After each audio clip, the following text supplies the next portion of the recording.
Bueno, ahora somos si así tres. Estoy de verde, ¿cómo estaré de madura? Sí, ahora somos 3 conductores y conductoras porque me van ganando 2-1. Sí, ¿no? así es. Hoy está con nosotros Nadia Guevara, a quien le digo, Nadia, ni bienvenida porque eres parte de la guarida. ¿Todo Ella bien? nos da la bienvenida a nosotros. Es verdad, es verdad. Muchas gracias realmente por tenerme aquí y por la invitación.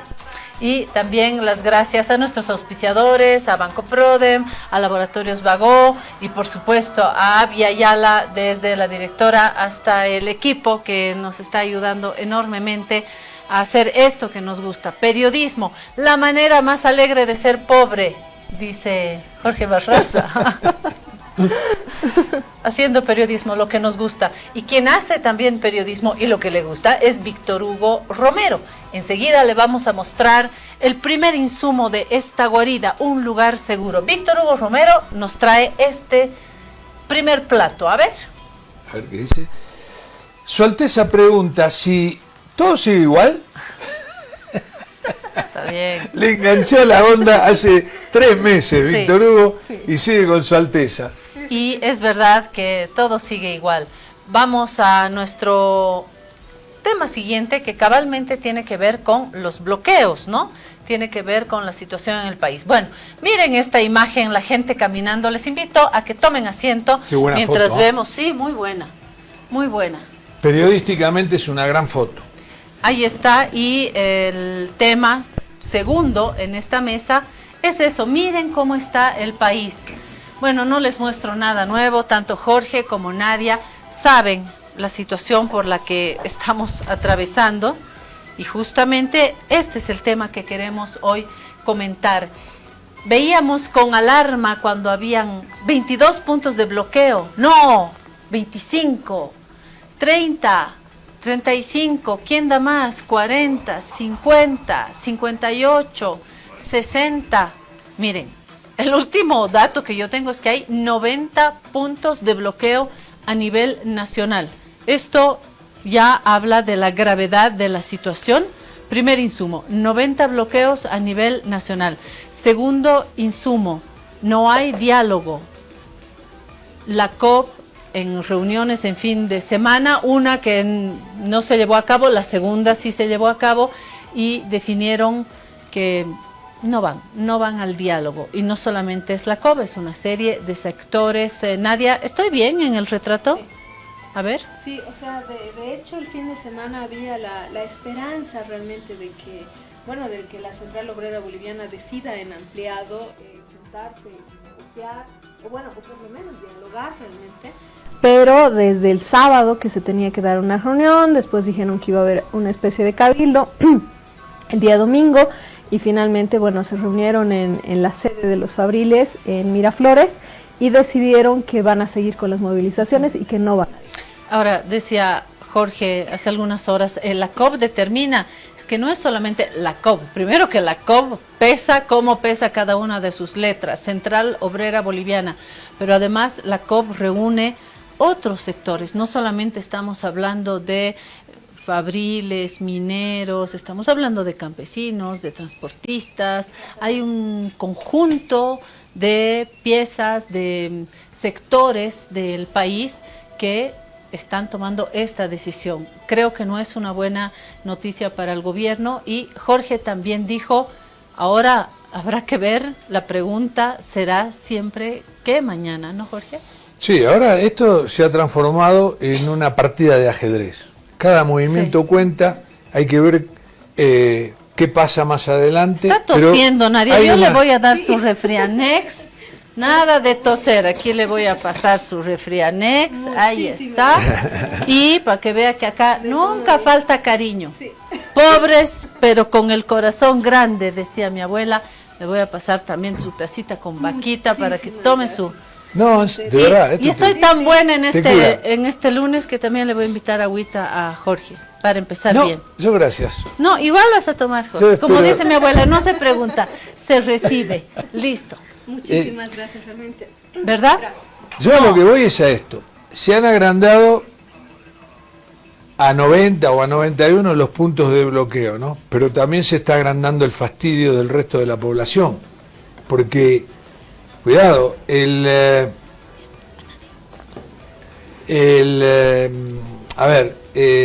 cuando hablan dice, el pueblo está levantado. Yo digo, no todo el pueblo.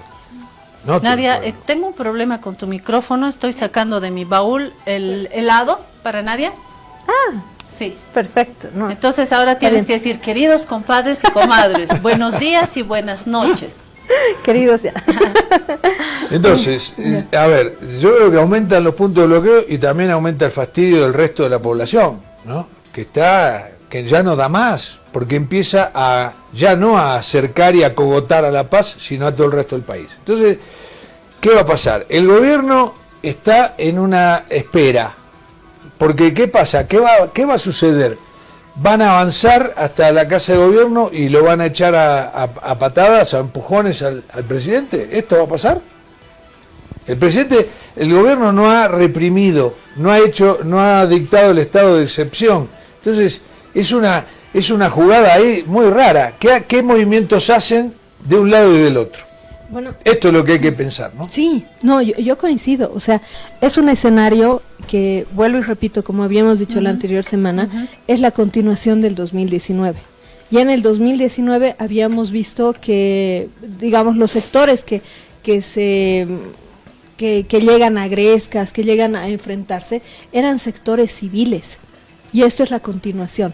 El gobierno con su, digamos, con la lentitud que está teniendo al tomar decisiones, a llamar a diálogo real y no solamente entre amigos y todo esto, lo único que está haciendo es agravar que entre sociedad civil, hablemos mejor de sociedad civil porque el concepto de pueblo es muy grande y por supuesto cualquier persona puede decir yo soy pueblo y es cierto y estaría diciendo la verdad, ¿no? Totalmente, por eso yo digo, cuando Entonces, dicen se levantó el pueblo, ¿cuál exacto. pueblo? Sí. Claro. No, y la discusión es sociológica. Hay autores, hay sociólogos que nos dicen dónde está el pueblo, qué dimensiones de pueblo. Por eso me parece práctico esta idea de Nadia de hablar de ciudadanía. Está Sí, bien. exacto, porque ahí podemos hablar, digamos, de sectores de la sociedad civil, de ciudadanos que no tienen nada que ver con el Estado directamente, ni con las fuerzas represoras del Estado, y que evidentemente, o sea, son vecinos, en pocas palabras, en todo el país, y es algo que yo siempre digo, en Bolivia somos muy pocos, nos conocemos prácticamente entre todos, y a eso se está llegando, a un enfrentamiento, a que sectores de la sociedad civil se enfrenten a otros, y lo que se está grabando minuto a minuto es esta dicotomía entre quienes se dicen pueblo, quienes están a favor, quienes están en contra, quienes son los buenos, quienes son los malos, quienes son los zurdos, quienes son esto y quienes aquello, y como habíamos dicho en la anterior semana, ese es, yo creo, uno de los pecados que está cometiendo el gobierno, porque en un momento en el que se llegue realmente a una confrontación, va a ser muy difícil que incluso los propios aparatos del Estado puedan frenarla. Ahorita lo que corresponde es tomar decisiones. Y bueno, no se puede tomar la decisión de me voy, él ha dicho que no va a renunciar, pero sí se pueden tomar decisiones de otra índole. Por ejemplo, cosas que están por debajo, pero que no se están tocando de frente, es que detrás del pedido de renuncia del presidente, está muy claro que estos sectores movilizados dicen nos ha mentido, no está gobernando para nosotros, hay un miedo que creo que es legítimo de que no se cumpla con la Constitución, el haber gobernado con decretos hasta este momento, el haber hecho a un lado a Lara, son muestras de que el miedo no es irreal, es real. Entonces, ahí se pueden llegar a compromisos, por ejemplo, el compromiso de no tocar la Constitución Política del Estado en esa gestión, de no gobernar con decretos, de que todo lo que se vaya a hacer sea vía parlamento, establecer algunos canales de negociación específica con temas con los sectores, que ellos mismos manden a sus propios delegados. Se pueden establecer este tipo de mecanismos para decir, bueno, si ustedes tienen miedo con estas cosas porque hay indicios de que podría ser así, bajemos el tono y vamos a negociar aquellas cosas que sí se pueden. Eso no está ocurriendo. El gobierno la anterior semana tenía una oportunidad de oro el día miércoles con este Consejo Económico, que lo había llamado una semana antes y todo. Al final, el Consejo Económico, como se ha visto, eran solamente aliados del gobierno. Y eso le quita todavía más legitimidad. La palabra. Yo creo que hay muchas lecturas, Nadia acaba de plantear una lectura, pero hay elementos que ya están sobre la mesa. Tenemos un gobierno que no es ni Tuto Quiroga, ni Samuel Doria Medina del todo, o sea, no es libre y no es unidad, aunque unidad tiene, como dice Roberto Moscoso, estamos en el gobierno. Y es un gobierno que está en el poder, ya se han demostrado en varios mapas electorales, es un gobierno al que sectores populares, huérfanos del MAS siempre les llamo, porque de ahí vienen, de esa ruptura del MAS y esa falta de horizonte político, y apostaron por paz, Lara, paz. Hoy ese gobierno no está gobernando para el sector que le votó. Entiendo lo que dice Carlos Alarcón. A ver, seamos serios, no es que uno vota, se arrepiente de su voto, de acuerdo, pero al mismo tiempo también hay pedidos grandes de una votación o promesas no cumplidas que hoy se convierten en pedidos a ese gobierno, y estamos lecturas más a un lado, al otro, en este esquema, un esquema que ya es asfixiante, en el que tenemos 90 puntos de bloqueo, tenemos sectores que se van sumando a este pedido de renuncia o al pedido de acción. No solamente son los sectores que están solicitando al gobierno cumplir sus promesas, hay también otros sectores que le dicen, ya pues, asuma con las herramientas que le da la Constitución. Se están multiplicando también los sectores que están acumulando esta incertidumbre, este enojo, porque estamos llegando a un punto en el que no nos podemos transportar, no podemos alimentarnos como se debe, está habiendo pérdidas económicas. Este es el ajedrez. Esto que acaba de decir Nadia es un escenario, compromisos de A, B, C, D.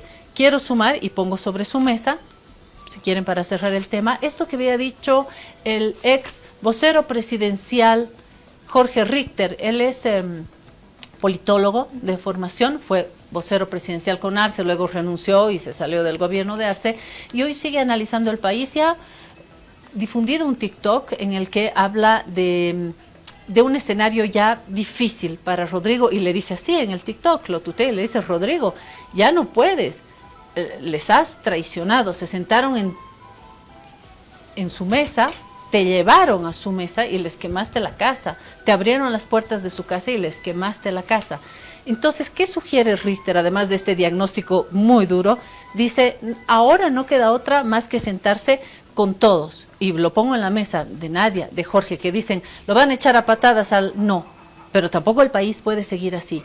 La solución es sentarse y asumir compromisos con el gobierno que está, o establecer un gobierno con nuevos elementos, con gente de distintos sectores en la mesa. Lo planteo a ustedes. Claro, pero si yo te invito a mi casa y vos no querés entrar, esto es lo mismo que dice, el presidente tiene que dialogar, pero la otra parte no quiere dialogar.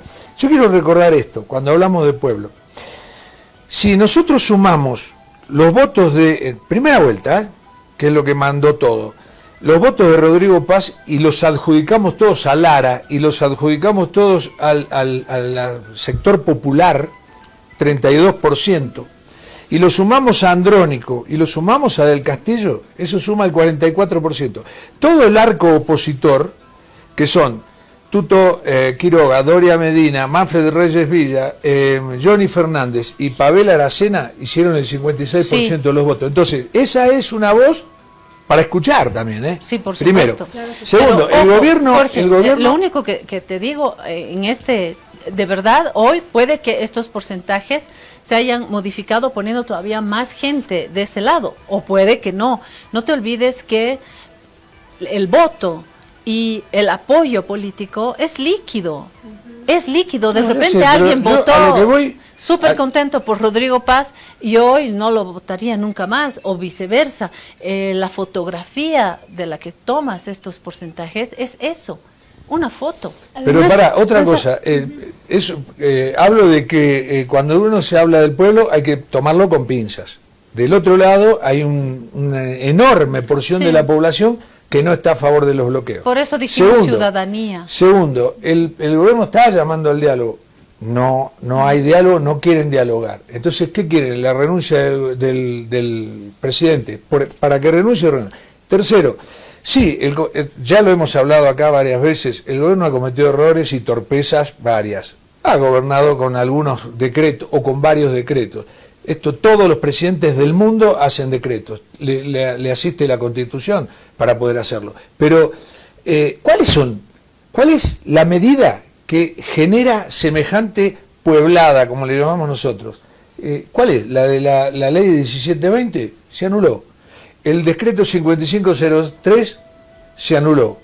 Entonces, ¿qué hay detrás de todo esto? Porque no hay una medida que uno diga, esto volvió loca a la gente, no puede ser, la gente no está muy perjudicada por esto o por aquello. La inflación viene de antes, de Arce. Entonces, ¿de qué estamos hablando? Es que no es, a ver, vamos por puntos. En cuanto a esta radiografía, digamos, también habría que sumar blancos y nulos. Y ahí llegamos a casi empate en tablas. No, el 56% que lograron ellos son lo que lograron ellos. El resto, el 44%, lo lograron con Claro, todo lo demás. Pero eso no se cuentan los votos nulos. Exacto. Los nulos ya se descartaron y los nulos acá dijeron algo. Es una anotación. Sí, es como un pie de página, digamos, ¿no? Pero sí en la No, hay que elección... tomarlos en cuenta. Sí, en la elección queda una cosa bien interesante en evidencia. Y es que los tres partidos grandes, digamos, son los tres candidatos, porque no podemos hablar realmente de estructura partidaria, ¿no? Que sería Tuto Quiroga, Samuel Doria Medina y Rodrigo Paz.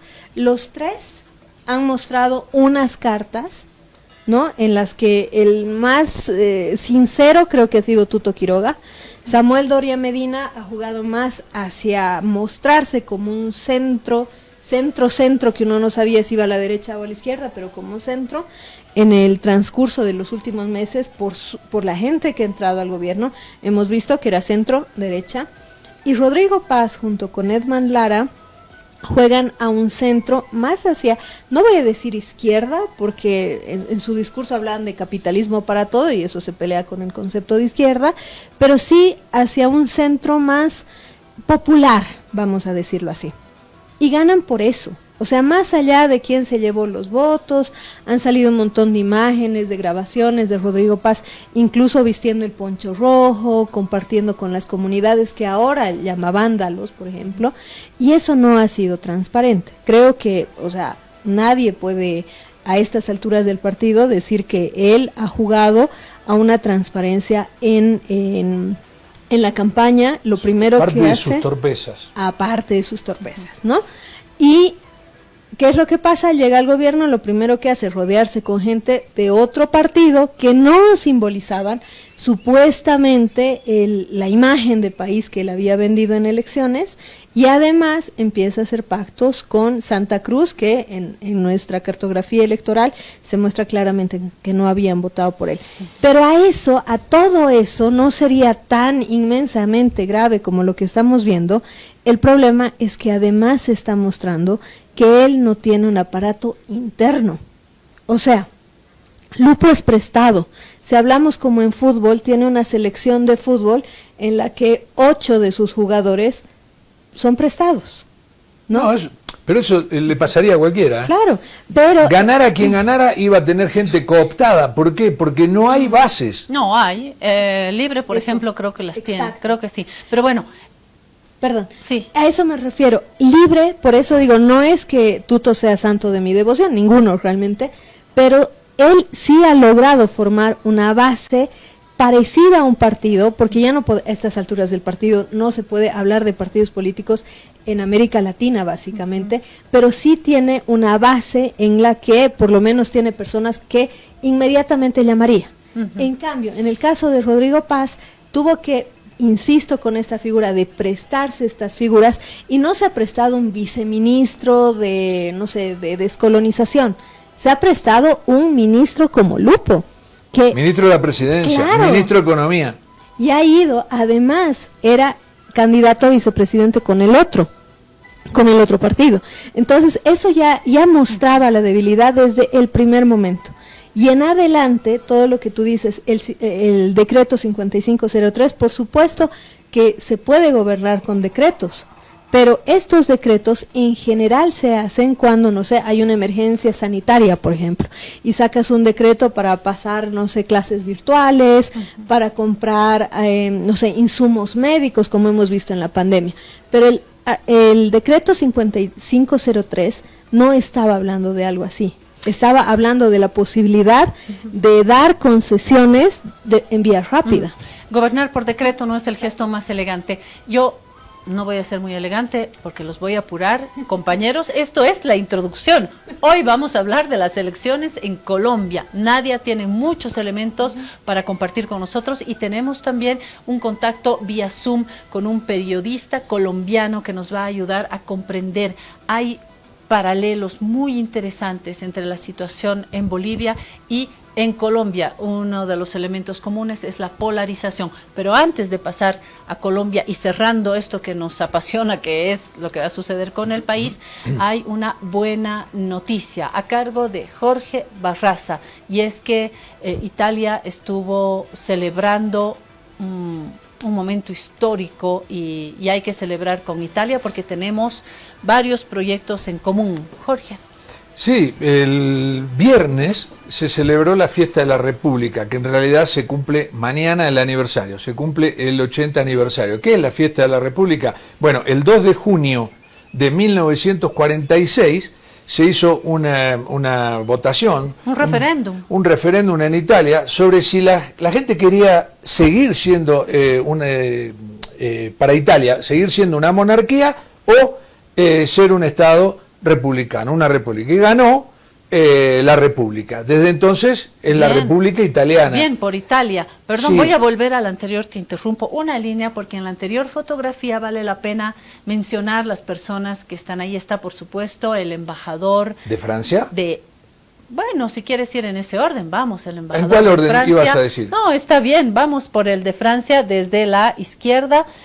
Bien que se haya puesto ahí Francia. Al lado está el embajador de Alemania, José Schulz. José Schulz. Al lado está el embajador y su esposa Silvia Abello, que estuvo acá, acaba de presentar un libro que lo presentó en Colombia también. Un abrazo. El embajador de Italia. La organización tiene una clave, se llama Silvia, y es Silvia Abello. Al lado, por supuesto, el embajador de Fabio Italia, Messineo. Fabio Messineo. A su lado está el canciller Aramayo. Fernando Aramayo. Dio un discurso muy articulado, es un buen orador. Muy buen orador. A su lado está la embajadora de Suecia. De Suecia. Ahí de azul. A su lado, ¿me ayudas? No te puedo ayudar porque ya me perdí y la foto está muy chiquita. Bueno, pero bueno, eran todos embajadores. Sí. Y sobre todo de la Unión Europea, que posaron ahí con los carabinieri. Que me encanta cuando dicen riposo. Riposo. Así es, cuando termina el himno, riposo. Bueno, ahora sí vamos a la otra foto. Te dejo, Jorge, te interrumpí. Sí, acá está, bueno, Fernando Aramayo con Fabio Messineo. Fabio Messineo, el embajador de Italia, hizo mención a la cooperación italiana con Bolivia, que ha contribuido a Bolivia en distintos planes, en varios años, con 368 millones de euros, mucho.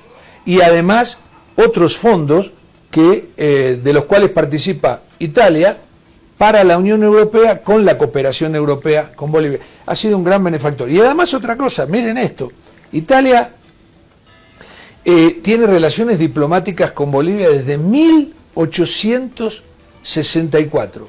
Uno de los primeros países que ha reconocido a Bolivia como nación independiente, Toda una ¿no? historia, toda una historia. Muy bueno, bonito.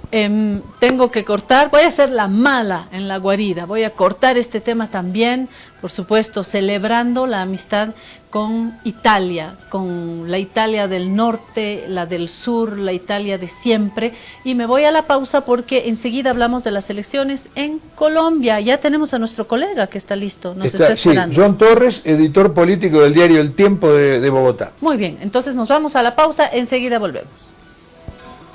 Si te resfrías, consigue alivio de día y descanso reparador de noche con Refrianex comprimidos día y noche. Refrianex, siempre contigo en cada momento.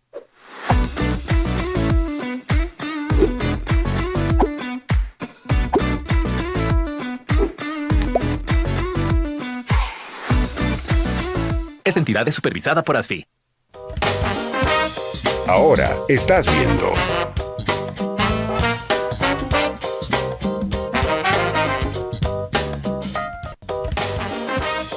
Continúas viendo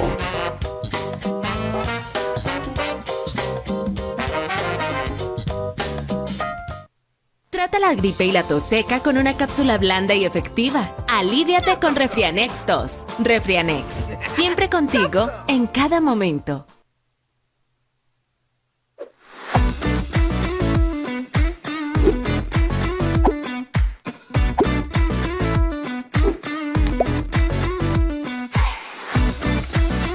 Esta entidad es supervisada por ASFI.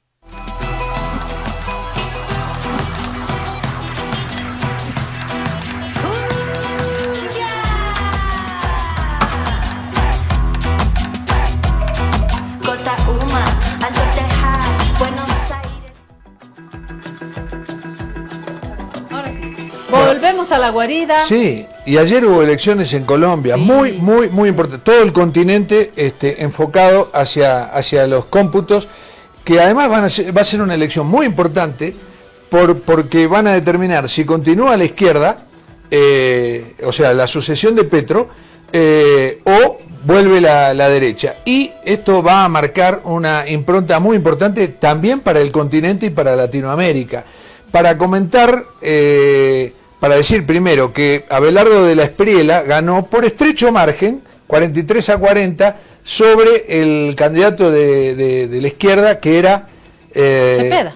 Iván Cepeda. Y para hablar de esto estamos en contacto con John Torres, editor político del diario El Tiempo, el querido diario El Tiempo. ¿Cómo va, John? Hola, un saludo desde Colombia. Bueno, queremos que nos digas... básicamente todo el mundo quiere saber siempre el periodismo de anticipación. ¿Qué puede pasar en la segunda vuelta, no? Claro, estamos a 3 semanas de la segunda vuelta en Colombia. Lo que ocurrió ayer, 31 de mayo, es de alguna manera una derrota muy importante para el gobierno, porque en primer lugar intentaban ganar en primera vuelta, pero en segundo lugar, durante los últimos 6 meses en todas las encuestas, el candidato del gobierno, que es el doctor Iván Cepeda, a pesar de que se supone que el gobierno no tiene candidato, había estado adelante en las encuestas, y lo que se vio ayer fue que Abelardo de la Espriella, un candidato de derecha, le saca 700.000 votos aproximadamente y tiene un margen de crecimiento importante de cara a esa segunda vuelta que se dará el 21 de junio, y por lo tanto lo que estamos viendo también en Colombia es un resultado que no necesariamente se esperaba, aunque en las últimas semanas Abelardo de la Espriella había venido creciendo, y sobre todo, y esto es muy importante, nunca en Colombia un presidente en ejercicio había dicho: yo no reconozco las elecciones, el resultado del preconteo.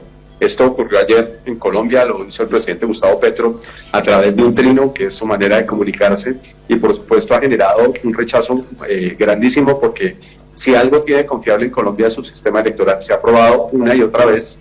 Y además, de hecho, pues ustedes ven que Gustavo Petro, desde la década de los 90, fue senador repetidas veces, congresista, alcalde de Bogotá, y además el primer presidente de izquierdas elegido en Colombia en el 2022. Sembrar dudas sobre el sistema electoral colombiano, sobre la solidez y transparencia, pues es un discurso peligroso que esperamos no prospere y que además el gobierno corrija pronto.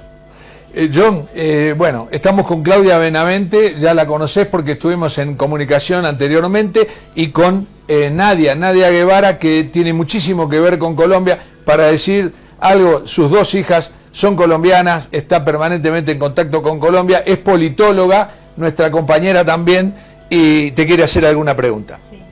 Claro que sí. Bueno, buenos días, muchísimo gusto de conocerlo. Tengo algunas dudas porque justamente sobre estas declaraciones del presidente Petro, y también he estado escuchando algunos discursos de Cepeda acerca de, y digo la cifra textual, de 887,000 cédulas que habían quedado, suspendidas, digamos, que no se sabía, que no eran parte del padrón electoral. Bueno, nosotros le decimos padrón electoral, y eso sería básicamente la observación que está haciendo el presidente Petro sobre las elecciones. ¿Qué mecanismos tiene Colombia o cómo está previsto el clarificar esto? Porque además en una elección tan cerrada y con dos opciones que son tan lejanas, además, entre una izquierda y una derecha radical como la del otro candidato, sería importante saber qué mecanismos tiene Colombia para esclarecer estas declaraciones que han hecho estos dos líderes políticos. Claro que sí. Pues primero hay que decirte que nadie sabe de dónde sacó el presidente Gustavo Petro sus afirmaciones. No había manera de que dijera que había 800,000 cédulas que no estaban en el censo electoral y que luego aparecieron, que fue lo que sostuvo. Él habla de, siempre ha intentado sembrar algunas dudas sobre los software en Colombia de escrutinio, pero ocurre que en Colombia los votos son manuales, se cuentan manualmente, y lo que hacen los sistemas simplemente es transmisión de datos y se hace un consolidado con ellos. O sea que fácilmente es verificable cuántas personas votaron en cada mesa, en cada puesto de votación. Además, en cada mesa hay 6 testigos electorales, 6 jurados de votación, y hay testigos electorales, fueron más de 1 millón, en todas las mesas también. O sea que fácilmente vamos a poder verificar este asunto. No le corresponde al presidente de la República, hay que decirlo, decir si una elección fue válida o no. Eso corresponde a las autoridades electorales, y hay unas comisiones de escrutinio que están conformadas por jueces de la República, por funcionarios públicos, que son los que hacen la tarea de contar ya oficialmente cuántos votos hay.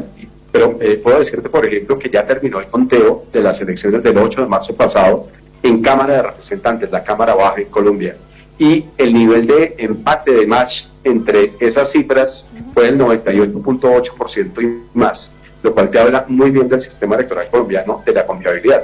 Ayer, 1 hora y media, 1:40 más o menos, después de que terminan las votaciones, 4 de la tarde, pues ya teníamos un consolidado muy importante, cerca del 90% de lo que habían sido las votaciones. Todas las actas de votación, los C14, los llamamos acá formularios, están subidas en la web, que fue lo que no pasó en Venezuela. Recuerden ustedes que esas actas nunca aparecieron. Así que la verdad, el sistema, la trazabilidad del sistema electoral colombiano es clara, es transparente, y el presidente únicamente lo que ha hecho es sembrar una duda, no ha entregado ninguna prueba, junta cosas con otras, pero sin duda ese discurso cala en sus seguidores. Y el doctor Iván Cepeda, que es el parlamentario que además es candidato del Pacto Histórico, ha recogido esa posición y ha dicho: yo voy a esperar a la comisión de escrutinio. El escrutinio tiene que hacerse de todos modos y seguramente terminará en los próximos días, pero en realidad no hay ninguna prueba para pensar que el sistema electoral colombiano no es confiable, y desafortunadamente lo que pasó ayer fue la repetición de algo que ya había hecho el presidente Petro, no solamente a lo largo de la campaña, a lo largo de meses, y es intentar sembrar dudas sobre un sistema que, como ya lo mencioné, a él lo ha hecho elegir 6-7 veces, a pesar de que es un candidato claramente de oposición. Aquí hay garantías, creo yo. Okay. John, sí, muchas gracias. Esta aclaración es muy importante porque, digamos, viendo de forma comparada en los ejercicios democráticos que tenemos en Bolivia, siempre es como un discurso el que queda, ¿no? El que sí hubo, no hubo, y este proceso que viene después, que nosotros, digamos, llamamos impugnación de actas o de mesas, por ejemplo, es el que finalmente el que termina dando esta no sé, tranquilidad al elector de saber que se han respetado los procesos. Tenía otra duda, y perdón que la corte a Claudia. Hay un mapa en el que se muestra claramente en los departamentos en los que ha ganado uno y otro candidato, y hay algo que me llamaba muchísimo la atención, y es que, digamos, Cepeda gana en todos digamos, en los bordes de Colombia, mientras que Abelardo del Espriella gana básicamente en el centro, excepto Bogotá. Eso es algo que me llama la atención. ¿Cuál es la explicación que usted le daría a este fenómeno? Hay varias lecturas. La votación en el centro del país corresponde históricamente también eventualmente a públicos más conservadores, públicos políticos me refiero. Y, por ejemplo, la costa pacífica colombiana siempre ha tenido un sesgo hacia la izquierda. El presidente Petro tuvo allí muchos votos y, por lo tanto, no sorprende que el doctor Iván Cepeda haya ganado esa zona del país. La costa norte, tú lo ves bien, claramente allí ganó Cepeda, pero Abelardo de la Espriella, que es un candidato de la costa caribe también, logró recordarle una distancia muy importante a lo que fue la votación de Petro en el 2022 comparada con el otro candidato de derecha que había en ese momento. Así que en este momento lo que uno podría pensar es que en efecto las zonas más urbanas, salvo Bogotá, votaron por Abelardo de la Espriella. Petro salió a hacer campaña también a la costa caribe en la última semana. Se supone que no podía hacer campaña y sin embargo la hizo. Y sin embargo allí no lograron consolidarse mucho más del triunfo, porque como les digo, las distancias se recortaron. Hay un fenómeno llamativo también, y es que en muchas zonas del país, muy golpeadas por la violencia, y esta violencia ha aumentado en los 4 años de la paz total del presidente Gustavo Petro, igual también el proyecto del continuismo del doctor Iván Cepeda se impuso allí, lo cual quiere decir que el presidente, que es quien ha hecho la campaña, porque la figura política que convoca a la gente en realidad es Petro, no Cepeda. Cepeda no es el mejor candidato del mundo, es un hombre muy serio, muy formado, pero no le llega a la gente, no tiene discurso, lee los discursos, a diferencia de Petro, que es un político pues muy curtido, muy experimentado. Entonces, lo que creo yo al final que está ocurriendo es que la imagen de Petro sigue siendo positiva en unos niveles altos, 44, 45%, a pesar de los 4 años que ya han pasado, y eso termina siendo muy importante para la campaña del doctor Cepeda. Bien, John, bienvenido, colega, a esta guarida, es tu guarida también, y nos tuteamos porque somos periodistas. John, yo quiero hacer una pregunta que tiene que ver más con la política y las colombianas. Hoy estamos viviendo un tiempo de gran polarización, me parece hacia la distancia, que es una polarización cada vez más radical que yo no había visto, no la había sentido así en Colombia. El ganador de las elecciones me ha recordado, no sé por qué, a Milei, me ha recordado a Bukele. Me parece que hay una tendencia, por lo menos en la parte comunicativa o comunicacional, de estos candidatos de la derecha o la extrema derecha en la región y diría hasta en el mundo. Y del otro lado, como bien señalas, no hay un Petro, hay un Cepeda más bien tranquilón, un perfil diferente, pero con un discurso que sí engrana muy bien con lo que ha planteado Petro. ¿Qué va a suceder en la segunda vuelta? Pero más allá de eso, ¿qué va a suceder con la sociedad colombiana que vuelve a debatirse después de haber inaugurado la izquierda, que hace muchos años estuvo prohibida y temida en Colombia, después de esta gestión de Petro? ¿Por dónde pueden ir los sentimientos, las energías de la sociedad, más allá de lo que resulte de esta segunda vuelta, John? Claro que sí. Desafortunadamente la polarización fue el sello, la marca de esta campaña política. Ya venía ocurriendo en el 2022, pero sin duda esta es una campaña que ha estado marcada por esto, que no los mejores son lamentables. Por ejemplo, nunca habíamos tenido, y creo que lo hablamos la vez pasada, pues no teníamos un candidato presidencial muerto, un precandidato, desde el año 1990.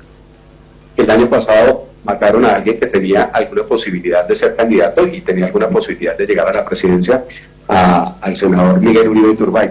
Eso no pasaba en Colombia. Vimos también una campaña en la que desafortunadamente el centro se desvanece y el resultado de ayer, ustedes ven, 10.300.000 votos por Abelardo, 9 millones, casi 700.000 por Cepeda. Lo que te muestra es que no hubo centro político, hubo muy poco centro político, el discurso extremo de lado y lado fue el que más convocó. Esto en buena medida se explica por el estilo de gobierno del presidente Gustavo Petro, porque a pesar de que arranca su gobierno en el 2022 llamando al consenso, se fue alejando, se fue polarizando, termina encerrado en el petrismo pura sangre, que es una izquierda muy radical, pero además con unas ideas que en Colombia de alguna manera asustan.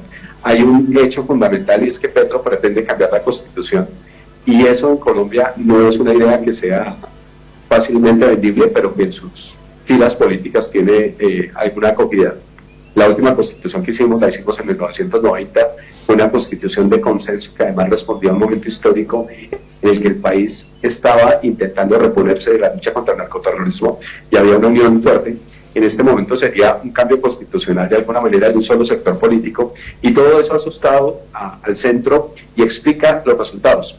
Lo que yo veo es que puede haber 3 semanas de campaña muy polarizada, esperemos que no, y lo que también esperamos ver es un poco más de debate de ideas, porque en realidad hemos escuchado muchas ofensas, las escuchamos ayer, no solamente de la Estrella. Ayer el doctor Cepeda llamó abogado, estafador de estafadores, abogado de narcos, abogado de paramilitares, hablando de la Estrella. Desafortunadamente las descalificaciones que antes no eran tan usuales en la política colombiana, las estamos viendo. Esto hoy se parece mucho a lo que es España, y es un discurso político absolutamente radical que no atiende las razones del otro. Y estamos viendo en Colombia también un fenómeno que imagino que ustedes también en Bolivia lo vieron, y es que las redes sociales están generando muchos ruidos, están difundiendo muchas informaciones que no son ciertas. Los medios de comunicación, como en todo el mundo, no necesariamente son el canal al que acceden la mayoría de personas, y los políticos prefieren hablar a través de las redes sociales y no con periodistas que los cuestionen, que les pregunten y que de pronto los pongan en situaciones incómodas. Todo este cóctel desafortunadamente está llevando a una situación en la que el país no ha tenido un debate tranquilo, pero hoy se está abriendo una posibilidad. Iván Cepeda no había querido hacer debates con sus contrapartes políticas. Esta mañana amaneció con el chip cambiado, le toca hacer debates, y ya invitó a De la Espriella. Vamos a ver si en estos debates, ojalá no haya ofensas, sino hay una discusión sobre esas dos visiones de la sociedad colombiana, que sin duda son las que están enfrentadas una a otra y que van a decidir el futuro del país. John, tenemos entonces a De la Espriella con 43%, a Iván Cepeda con el 40%, luego viene tercera Paloma Valencia con 6% y cuarto Sergio Fajardo con 4%. Ese 6% de Valencia y el 4% de Fajardo, que suman un 10%, supuestamente irían a parar a la bolsa de la Espriella. Paloma Valencia ya lo hizo explícito, ¿no? Lo declaró. Se supone que porque son más o menos de la misma tendencia. ¿Qué votos podría recoger Iván Cepeda que anden por ahí sueltos? Claro, yo creo, y me corregirán ustedes, pero claramente los votos no son endosables. Entonces, pensar que el 1.200.000 de Paloma se va completamente para la Espriella no es puede que no sea tan real, porque por lo siguiente, Paloma recogió votos de centro porque su fórmula vicepresidencial era Juan Daniel Oviedo, un hombre técnico, abiertamente homosexual. Esto le costó a Paloma Valencia, le quitó votos de la derecha. Entonces, en ese 1.200.000, que es la mitad de la votación que ella tuvo en las consultas interpartidistas del 8 de marzo, y que es la tercera parte de la que sacó esa consulta, muy seguramente este 1.200.000 tiene mucho voto de centro que no necesariamente se ve con una derecha dura y pura como la de Belardo de la Espriella, aunque una parte importante sí, yo calculo un 70%. O sea que hay un 30% que puede que no vote o que eventualmente termine en otro lado. Hay que ver para dónde se va Oviedo. Oviedo quiere ser alcalde de Bogotá y sacó una votación importante en la consulta del 8 de marzo. Vamos a mirar para dónde coge. En el caso de Fajardo representa el puro centro político. No creo que comulgue mucho con las ideas y el estilo de Abelardo, pero mucho menos comulga con las ideas de Petro y de Cepeda de reformar la Constitución y de alguna manera golpear el equilibrio de poderes que ha defendido la democracia colombiana. Así que esos votos también habrá que ver bien para dónde cogen. No creo yo que necesariamente terminen en un partido u otro, aunque muy seguramente mucha gente va a terminar escogiendo entre la opción que la no la opción que lo identifique, sino la que considere menos mala. Y ahora vienen otros 2 votos importantes. Claudia López, exalcalde de Bogotá, sacó 200 y pico mil votos, sin duda van a ir hacia Cepeda. Hay un candidato desconocido para los colombianos que sin embargo igualó casi a Claudia López, que es el candidato Botero, que es un hombre de derecha radical. Esos votos son de Abelardo, pero lo que uno podría pensar es que tal vez Abelardo de la Espriella tiene mayor margen de crecimiento, lo cual no implica que con toda la maquinaria que tiene el gobierno, con las salidas del presidente Petro a plaza pública, no lo puedo hacer de nuevo, les digo, pero pues lo está haciendo, no le ha importado la prohibición, se van a aplicar seguramente a fondo para intentar voltear este resultado. Además, una cosa importante, el 42% de los votos en Colombia ayer no salieron a votar. Normalmente en la segunda vuelta hay una mayor participación, allí también hay unos votos importantes. Sí, John, allí es donde está la discusión. John, el nivel de abstención es importante en Colombia. En algún momento se ha hablado del 40 hasta del 50%, y en una sociedad polarizada esta parte de la votación puede dar sorpresas. ¿Por qué se habla tanto del voto en el extranjero, en el caso colombiano, y qué escenarios ves tú como periodista? El voto en el extranjero de Colombia estaba más o menos en 1.300.000 votos. Abelardo de la Espriella se llevó la mayoría de votos en esta oportunidad. No creo que sean datos determinantes, porque creo que la gente que votó en el extranjero ya de alguna manera tiene ese sesgo ya claramente marcado. Hay en Colombia 41.400.000 ciudadanos habilitados para votar, incluidos los que están por fuera. Lo que ayer tuvimos fueron 23.9 millones de colombianos votando, o sea, más del 40% no lo hicieron. Pero nunca hemos llegado a niveles del 65. Ahí hay un porcentaje más o menos de 3, 4, 5% que podría llegar a las urnas y que podría intentar decidir. Hay 500.000 votos en blanco también que eventualmente cogen algún camino. Pero lo cierto es que de cara a los candidatos que ya se contaron, a los votos que ya tenemos, uno podría pensar que eventualmente Abelardo de la Espriella tiene un mayor margen de crecimiento. Puede ser que Cepeda haya tocado algún techo, pero una vez más está la maquinaria del gobierno, que no es poca cosa. El doctor Cepeda estuvo adelante en las encuestas y la popularidad del presidente Petro creció en enero por una decisión que fue del gobierno, una decisión polémica en Colombia, porque fue subir el salario mínimo un 23% cuando la economía creció a niveles del 3%. Y esto claramente pues es una medida que no es técnica, más bien es populista, pero que al gobierno le sirvió y que también le sirvió a Cepeda. Entonces, ustedes ven que también es un gobierno que no solamente en su discurso favorece al candidato, sino que toma algunas acciones también que pueden terminar favoreciéndolo, y eventualmente uno podría ver eso en estas 3 semanas. ¿Qué fenómeno el de la abstención? ¿Por qué se llega al 40% de Colombia? ¿Es desidia de la gente? ¿No le interesa la política? No es obligatorio, ¿no? Claro, ese es un punto importante, porque yo creo que en general los niveles de abstención en los países serían similares si no hubiera la obligación de votar. En Colombia el voto no es obligatorio. En las elecciones presidenciales hay normalmente mayor participación que en las elecciones para el Congreso, pero sin duda sigue siendo un baldón para la democracia colombiana que más gente no se interese por decidir el futuro del país. Aquí tenemos algunos incentivos electorales, son mínimos, pero existen. Pero sin embargo, muchísimas personas consideran que la política, no le creen a la política, y a otros no les importa, y a pesar de eso, pues todos terminamos afectados por la política. Sí, deberíamos intentar votar por el candidato que queremos, votar en blanco, pero no es una cultura tan arraigada, desafortunadamente, en Colombia. Y, por ejemplo, tú encuentras que las zonas del país, tal vez con más problemas, con mayor atraso, votan más. Esa no es una buena señal necesariamente, porque lo que significa es que allí las maquinarias electorales funcionan mejor y pueden comprar más votos que de pronto en las ciudades donde hay mayor voto de opinión. Nadia, ¿tienes alguna consulta más? Yo tengo una después.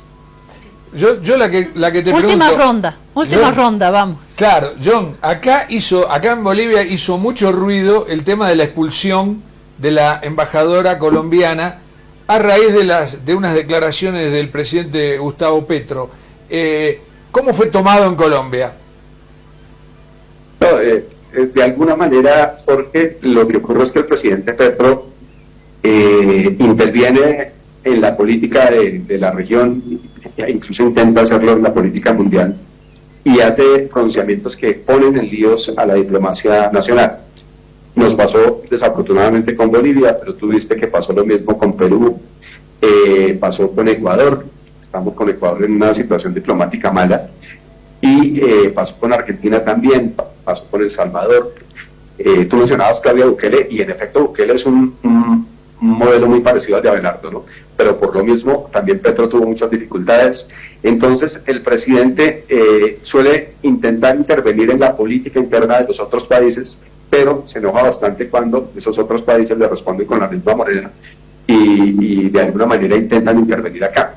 Acabó de pasó ayer o antier, porque el presidente Noboa de Ecuador levantó unas sanciones arancelarias que eran absurdas, pero dice que las levanta después de haber hablado con Abelardo de la Espriella. Yo no creo que eso haya tenido incidencia electoral, pero lo que estamos viendo desafortunadamente es que pues los políticos de uno y otro lado intentan interferir en la política de los otros países y se incomodan cuando a ellos les aplican la misma medida. Nadia. Sí, justamente el candidato de la Espriella es, bueno, él se considera un outsider, he estado leyendo acerca de él, y tiene un proyecto que podríamos decir de extrema derecha, o por lo menos como boliviano uno lee como extrema derecha, pero también viene con la idea de, por ejemplo, abrir proyectos a fracking, es lo que estaba leyendo. En pocas palabras, el proyecto, digamos, que se estaba llevando a cabo por el gobierno de Petro, que era más tendiente a la conservación del medio ambiente y todo eso, se abriría, habrían algunos cambios en estos términos sobre medio ambiente, también sobre seguridad. Entonces, según lo visto, este candidato tiene una idea completamente diferente de un proyecto de país que los últimos 4 años.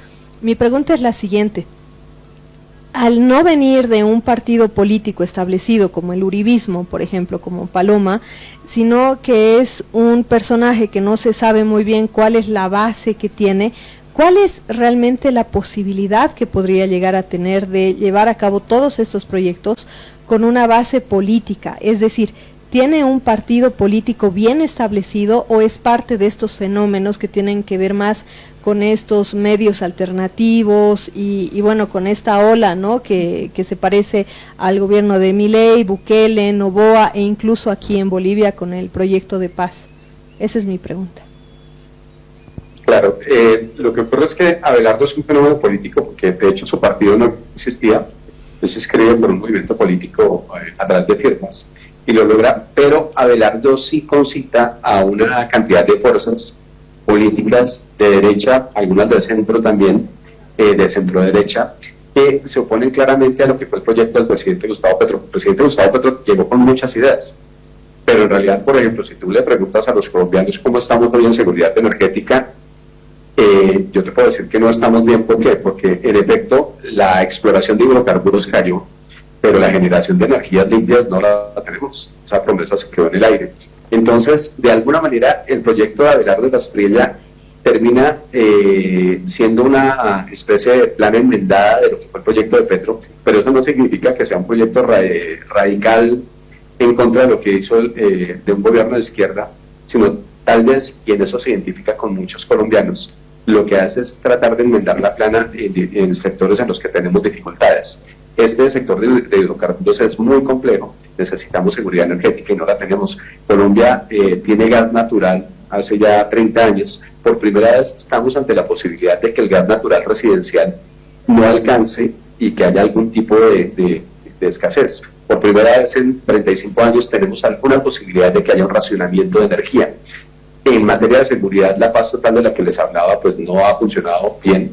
Tenemos grupos armados fortalecidos y el tema de la salud es un tema absolutamente sensible. Esta mañana en otra entrevista yo les recordaba que en Colombia el sistema de salud cura 99.8% de las personas y más. El modelo de Petro no se ha podido aplicar porque su reforma a la salud era radical, no logró los consensos y sin embargo vía decreto hizo muchos cambios que tiene el sistema de salud de Colombia muy golpeado, y ese es un factor también clave para que muchos sectores hayan votado en contra del proyecto de Cepeda, que Cepeda es como un Petro 2. Y en el tema también de la parte económica, el manejo no ha sido ortodoxo, no ha sido cuidadoso, y tenemos un problema enorme fiscal y un manejo de la externa que puede ser una bomba de tiempo. No importa quién sea el próximo presidente, va a tener que manejarlo.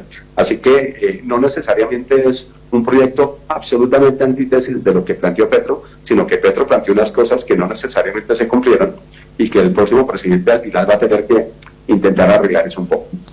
Bueno, como... hago una pregunta. Sí, dale. En realidad, ya que tengo el micrófono, voy a hacer dos, porque nos escriben, miren, nos están viendo acá en Bolivia, y un amigo nos escribe y nos dice, ojo, 800.000 votantes no pudieron ejercer el voto porque cambiaron sus mesas electorales en Colombia. Petro no dice que esté mal el sistema, dice, sino que no pudieron votar 800.000 ciudadanos. Bueno, te traigo acá un comentario, pregunta de pero de una vez, no es cierto, eso no es verdad. No es lo que dijo el presidente, pero tampoco. Aquí hubo 1.400 observadores extranjeros que están entregando ya los informes, y claramente ellos no vieron eso. Y lo que dijo el presidente Petro es que aparecieron 800.000 votos que no estaban, pero tampoco nos ha contado de dónde salió esa versión. Claro. Bien, y mi pregunta, y ahora sí mi pregunta.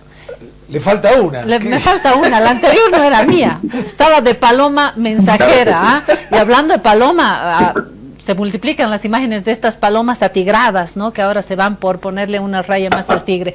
Bueno, mi pregunta tiene que ver con Francia, no con la de Europa, sino con Francia Márquez. ¿Qué pasa con este sector de las reivindicaciones colombianas, con estos otros pueblos? Cepeda lo ha dicho varias veces, Petro también. Finalmente veíamos una Colombia más colorida por la presencia en la política de pueblos afros, pueblos indígenas. ¿Será que Cepeda hoy trae este discurso? ¿Será que en su planteamiento está abrazando esto? Y por supuesto hago el lazo con nuestra ex embajadora colombiana, que me acumuló mucho cariño, te digo, John, Elizabeth García, porque cabalmente acá dialogó con muchos grupos bolivianos, afrobolivianos, indígenas, porque ella misma es una representante indígena que estuvo en el exilio. Fue un puente muy interesante entre pueblos indígenas, afros, entre Bolivia y Colombia. Pero vuelvo a esta pregunta, ¿en qué medida la propuesta Cepeda abraza todavía esta idea de una plurinacionalidad colombiana? Pero no, la abraza totalmente, porque su fórmula vicepresidencial es la senadora Aida Quihue. Es una dirigente muy reconocida en Colombia, indígena NASA del Cauca, del suroccidente de Colombia, y es una figura muy reconocida, respetada. Ella es su fórmula y es una persona con una entidad política muy importante. Así que sin duda el proyecto de Cepeda tiene ese plus. En algún momento le aportó Francia Márquez también al proyecto del presidente Gustavo Petro. Lo que ocurrió después, desafortunadamente, fue que Francia Márquez terminó de alguna manera ignorada en el gobierno. Le dieron un ministerio y ella dice que lo crearon de la nada y no pudo hacer todo lo que quería hacer. Pero Francia termina muy distanciada del presidente Petro, termina más cercana de hecho a la campaña de Cepeda, y todas las expectativas que había en cuanto a lograr una mayor equidad, una mayor igualdad, cerrar brechas regionales, pero también de alguna manera étnicas en el país, pues todavía sigue siendo una deuda pendiente con Colombia, pero esto es algo que sea quien sea el presidente va a tener que enfrentar, porque sin duda la deuda histórica existe. Tenemos organizaciones indígenas también muy organizadas, muy fuertes en Colombia, pero estas organizaciones están muy alineadas con el proyecto del doctor Iván Cepeda y están pues haciendo política claramente activa con él. En el Cauca, que es el departamento tal vez que tiene las comunidades indígenas más organizadas en Colombia, pues el proyecto de Cepeda triplicó al de Abelardo de la Espriella, así que claramente sí están jugando con un factor importante en esa campaña. Esta sí que es la última, prometo, pero no lo queremos soltar, a John porque realmente es un crack. John, a mí me gusta tanto la economía casi como el fútbol. Pregunto, ¿hizo alguna mención cualquiera de los dos candidatos que pueden ser ganadores, Cepeda o de la Espriella, hicieron alguna mención de entrar como miembros plenos Colombia en el Mercosur, porque vos sabés que ahora el Mercosur, ya el 1 de mayo entró en funcionamiento el convenio con la Unión Europea, ya está funcionando, es un acuerdo sensacional que involucra a 720, 730 millones de personas. Si entrara Colombia sería como un aluvión, ¿no? Colombia es un país muy, muy importante y un gran productor de materias primas. ¿Hay alguna mención de entrar a ese convenio? No, en realidad hemos tenido una campaña, como te digo, en la que hay ideas generales, pero profundidad en los planteamientos más bien poco. Y este es uno de esos temas en los que no. El discurso de Abelardo de la Espriella es un discurso mucho más abierto internacionalmente, más de inserción económica, de menos defensas arancelarias. Cepeda tiene otra idea de la economía, es una idea un poco en la que el Estado es mucho más fuerte, que hay que establecer algunas protecciones también para la producción interna, pero no es uno de esos debates absolutamente fundamentales, desafortunadamente, que hemos visto en la campaña. Lo que esperamos los colombianos es que en estas 3 semanas tengamos realmente la posibilidad de ver qué tan aplicables son las ideas que tienen, porque los discursos puede que a algunos les suenen muy bien, a mí me parecen muy radicales, los dos. Esperamos que haya un poco más de sentido común, un poco más de ideas prácticas que realmente se puedan llevar a cabo, y al final también lo que esperamos es que, más allá de las ideas que planteen y de los discursos, pues finalmente veamos ejecuciones, porque no fue lo que tuvimos tristemente en los últimos 4 años. El presidente Gustavo Petro llegó con muchas expectativas, pero no fue necesariamente lo que vimos en Colombia, desafortunadamente. Él dice que por un bloqueo institucional, mucha otra gente considera que en realidad es por el ejercicio de la separación de poderes, que es uno de los fundamentos de la democracia, pero al final hubo muchos escenarios, muchos campos donde no se pudo lograr eso. Ahora sí, te dejamos, John, gracias por este tiempo, seguro tienes un montón de tareas ahí en la redacción. John Torres, editor político o de política del periódico El Tiempo en Colombia, y te invitamos ya a volver a esta guarida para analizar los resultados de la segunda vuelta, así que a nombre de Jorge y Nadia te mandamos un abrazo muy agradecido. A John le hicimos la del periodista. Un abrazo.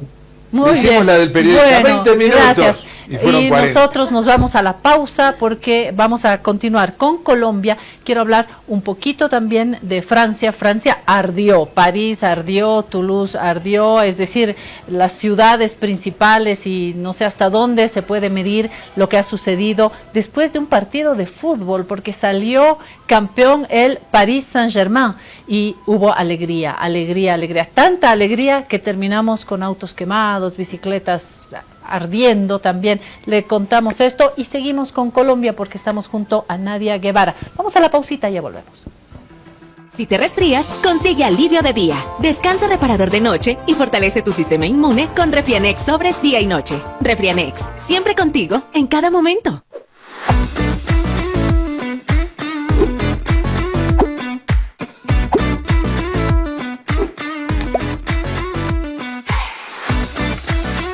Esta entidad es supervisada por ASFI. Ahora estás viendo.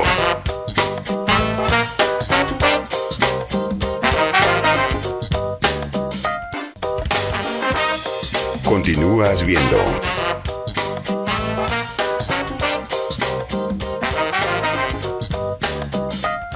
Alivio efectivo a todos los síntomas del resfrío con Refrianex comprimidos tradicionales. Refrianex, siempre contigo en cada momento. Fíjese usted, volvemos a la guarida, fíjese usted que ayer, mientras nos informábamos sobre la jornada electoral en Colombia y veíamos los puntos de bloqueo en nuestro país, salió esta noticia que en principio involucra al fútbol, pero terminó involucrando a toda la sociedad francesa. ¿Por qué? Porque salió campeón el Paris Saint-Germain, enseguida lo va a explicar Jorge. Lo que yo tengo que poner como mantel acá en esta mesa, en esta pequeña introducción, es que ardió Francia. Bueno, París, ni qué decir, pero otras ciudades también presentaron unas escenas que uno decía, Dios mío, volvimos a la Revolución Francesa. Mire usted estas imágenes, mire estos videos, los autos, pero madre mía, el fuego ardió. Ardió acá no es una expresión, ardió. Y cuando arde en París se ponen así las cosas. Lastimosamente esto acompaña el debate siempre antimigración, ¿no? Son los migrantes, son los jóvenes migrantes, los violentos, y yo creo que sí, es violencia, pero me parece que aquí hay un síntoma. Pero que hable primero Jorge, porque esto comienza en el fútbol, Jorge, qué locura. Sí, y hay que pensar que esto pasó porque ganaron. ¿Qué pasaba si perdían? Sí, qué locura. Ahora, hay también un tema. En Toulouse, seguramente en Montpellier, en montones de ciudades. Sobre todo en París. Pasó en menor medida, pero también, ¿no? Hubo disturbios.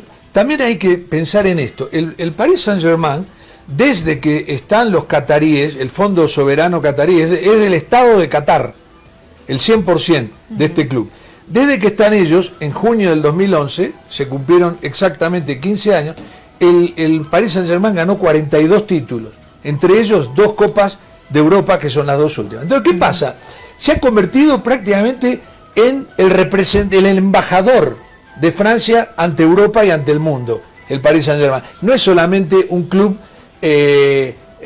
¿cómo se llama?, de París, o como si fuera Boca, pero tiene a River, Independiente, Racing, los demás clubes en contra. No, ellos aglutinan a todos los hinchas. Muy bien, esto excede lo futbolístico. Acá hay otro tipo de lectura, ¿no? Evidentemente, salieron todos a romper. Ayer yo me tomaba un café con mi mamá y me decía, si esto es celebrar, ¿qué está pasando acá? Exacto, pero yo les quiero dar este parte. El parte es este, de todos estos disturbios. Un muerto, 780 arrestos, 219 civiles heridos, 8 de carácter grave, 57 policías heridos porque le dieron como para que vendan a los policías, un menor apuñalado, pero curiosamente el ministro del Interior francés declaró que en general la situación ha estado bajo control. Ahora, ¿cuál es otro comentario indispensable hacer? Esto pasa en París, eso generalmente en París, pero pasa en Francia. Lo mismo pasa con la hinchada del Olympique de Marsella, que es terrible, la más dura, más brava que todavía que la del Paris Saint-Germain. Y ya pasó esto en el 2024 cuando jugaron la final en París, Real Madrid con Liverpool, que hubo unos disturbios terribles y unos robos tremendos. Entonces, dicen en París, todos los diarios, dice, nos hemos acostumbrado a ser la vergüenza de Europa y a tolerar el desenfreno. No, eso me parece que queda en la superficie. Esto es una vergüenza y son los violentos, me parece que es la superficie. Le pregunto a la politóloga, ¿no sientes, Nadia, que hay algo más que está sucediendo en la sociedad francesa? Bueno, en realidad este tipo de hay que ver por qué el ministro del Interior ha dicho estado bajo control. No es la primera vez que pasa, claro. No, en París específicamente se ha vuelto cíclico que ya sea por esto, por manifestaciones o por otras cosas, salgan a quemar vehículos. Pero eso habla mucho de la sociedad francesa que dice son migrantes, pero no son migrantes, tienen nacionalidad francesa, porque Francia tiene territorios que no están en Francia específicamente y de ahí viene mucha población que con nacionalidad francesa es ciudadano de segunda hasta de tercera clase, ¿no? Entonces tiene mucho que ver con esta sociedad que por un lado habla de una sociedad francesa, con esta idea de una Francia en Europa y desarrollada y moderna, pero que al mismo tiempo tiene una gran población, sobre todo de origen musulmán, no voy a decir extranjero porque, insisto, son franceses, y no son franceses porque llegaron hace 3 generaciones, sino siempre fueron franceses, pero que es musulmana y que la política francesa, la sociedad francesa hace un lado, pero sistemáticamente. Sí. Sistemáticamente. Y los insumos musulmanes, africanos de un país, de otro, pero también de América Latina, hacen de Francia lo que es hoy Francia es un país con muchísimos colores culturales. Sí, son franceses o llegaron recién, pero están en Francia, están estudiando, están trabajando. Entonces tenemos una Francia que tiene todos estos insumos culturales de hace muchos años y ahora. No lo sabrá Jorge Barraza. Vamos a mirar la lista de los jugadores. Claro. Bueno, les cuento esto. En el año 98, cuando Francia conquista el título mundial, que fue hermoso como lo ganó, porque fue un fútbol hermoso, me acuerdo que despertó un orgullo extraordinario. 3 millones de personas se juntaron ahí en Champs-Élysées y en el Arco del Triunfo. Hubo un orgullo nacional, pero ese orgullo nacional estaba, generado por una selección multicultural. Tan multicultural que había jugadores que eran de la isla de Guadalupe, de Surinam, de Argentina, Trezeguet, porque Trezeguet nació un poco de casualidad en Rouen, pero es un hijo de argentino y argentino, se crió en la Argentina, y también de otras posesiones de ultramar de Francia. Entonces era todo un conjunto, ¿no? Armenios, dos armenios. Sí. Y por eso ya no se dice liberté, égalité, fraternité. Hoy se dice liberté, égalité, Mbappé. Mbappé, que también es un hijo de la inmigración absolutamente francesa, ¿no? Y esto Pero sucede. Zinedine Zidane. Zinedine O sea, la gran figura del fútbol francés, Zinedine Zidane. Sí, que cante la marsellesa, que entone la marsellesa. No, porque yo soy admirador de Zidane. Yo lo amo a Zidane, pero hasta ahora es como la figura del fútbol francés, sí. Y que precisamente en ese momento, en el que además ganan, simbolizaba esa multiculturalidad, sí. Simboliza a hijo esa gran Francia, hijo de algerinos. Y Francia es un país que contiene, esto no solamente en el fútbol, se da en la literatura, en el arte, en la poesía, en la política, es decir, ya no podemos pensar la Francia como la quiere Donald Trump, que dice que Francia ya no se parece a Francia, porque no ve a los franceses blancos con su bicicleta, con la boina y la baguette. Eso, claro. Por supuesto que ya no es Francia. ¿No? Déjame decir esto, así como nosotros decimos haya nacido en Toulouse, no existe una cosa más argentina que Carlos Gardel, claro. ¿No? Y así sea de orígenes argelinos, no existe una cosa más francesa que Zinedine Zidane. Así, ¿no? Es. Entonces no se puede decir los migrantes, porque también podría tirar una piedra, sí. Zidane, y decir, estos inmigrantes, y es la cosa más francesa, ¿no? Bueno, y de esta Francia que arde, de esta Francia que está diciendo algo también, no solamente está celebrando, no solamente son los africanos violentos, los migrantes violentos, no, Francia, esa Francia de tantos colores y de tantas culturas está diciendo algo y hay que indagar, ¿qué está diciendo Francia hoy? La Francia de Mbappé también. De Francia nos vamos a Francia Márquez para volver a Colombia, porque yo quiero preguntarle a Nadia. Nadia tiene hijas colombianas, tiene pareja colombiana, ella va mucho a Colombia, así que no pudo venir mejor su participación hoy en La Guarida para preguntarle a Nadia, ¿qué temes que vaya a suceder en Colombia? A mí lo que me da cierto vértigo es la polarización. Sí. O sea, en el caso colombiano estamos viendo una polarización en toda América Latina. O sea, entre una derecha que es una derecha ya que raya en el fascismo por el discurso, uh-huh. Y una izquierda que ahí está sobreviviendo. En el caso particular de Colombia, lo que ocurre es que no es una Colombia que sea lejana a la violencia que surge por la polarización. En Bolivia nosotros podemos tener el miedo, la imagen, la idea de lo que puede pasar. En Colombia ha sido muy como te digo, muy encarnada esta división entre estos partidos de derecha y cómo le fue a la población, específicamente, te digo, pueblos indígenas, defensores del medio ambiente. Estoy hablando específicamente de un tema que era parte de la campaña, que era qué se va a hacer con Uribe.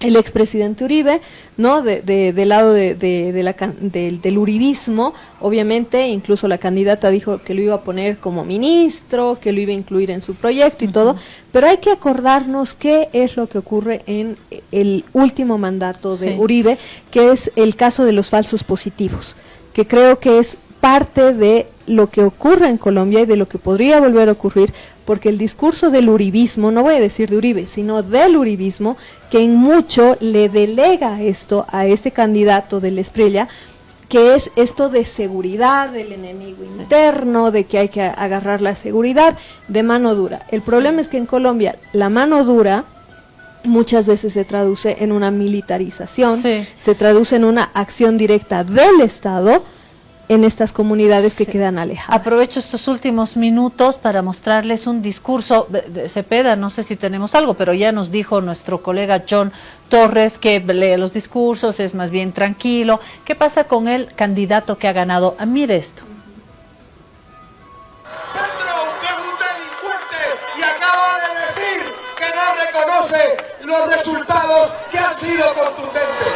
Un llamado a la fuerza pública, al ejército de la patria, para que activen el mecanismo constitucional en caso de que ese delincuente, drogadicto y miserable pretenda desconocer la voluntad del pueblo colombiano.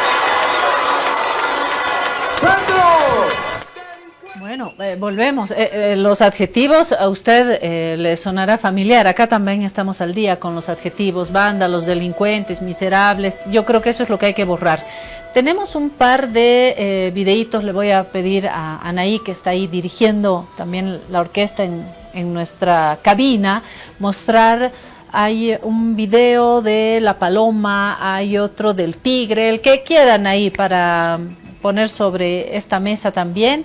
A ver, esa, por ejemplo, esa imagen, el enemigo es Cepeda, es la lógica desde ayer de garantizar votos, ¿no? De que esos votos del uribismo, con carita de paloma, va a ser una paloma que se va a tigrar y se va a ir a ponerle una raya más al tigre. Y hay otro más, es pero aparte un video, porque se llama Paloma Valencia. Sí, miren ese TikTok, ahí la paloma se vuelve tigre con las azucaritas de Kellogg's. Ahí está, muy simpático. Así está hoy el clima en Colombia. Y hay uno más de un cubo. Miren esto.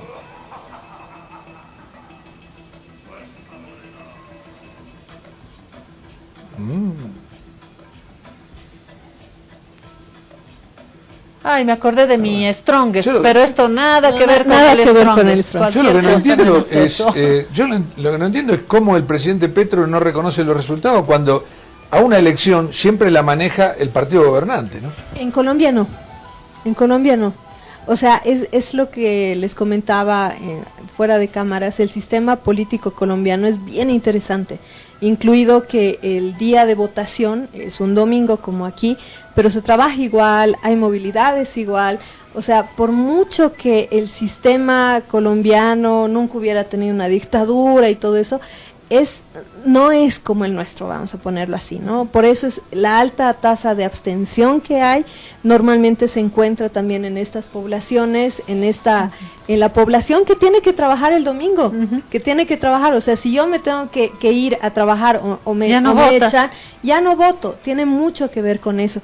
Y hablando un poquito acerca de la imagen de este candidato barranquillero, además, en toda la campaña apareció con estos, no me acuerdo el nombre, que tienen estos cristales que son antibalas, aparece con blindado, sí. Eso, con el chaleco antibala. O sea, ya desde ahora está hablando de este proceso que inmediatamente lo va a hacer porque no es algo nuevo. Vuelvo y repito, es una reedición del uribismo, solamente que ya un 2.0. Sí, y volverá, y nadie volverá. Para hablar del país, para hablar de Colombia, dije que iba a ser la bruja, voy a ser la bruja. Nos vemos mañana. Me encantan las brujas. Vamos a hacer un alto acá, volvemos mañana con la información del mundo. Gracias por habernos acompañado.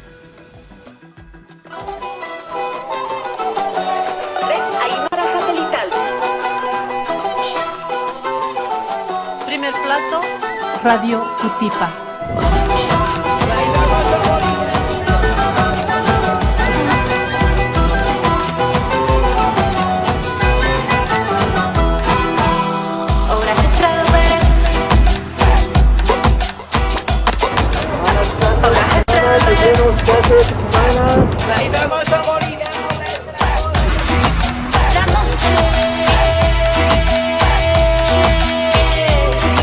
Las cejas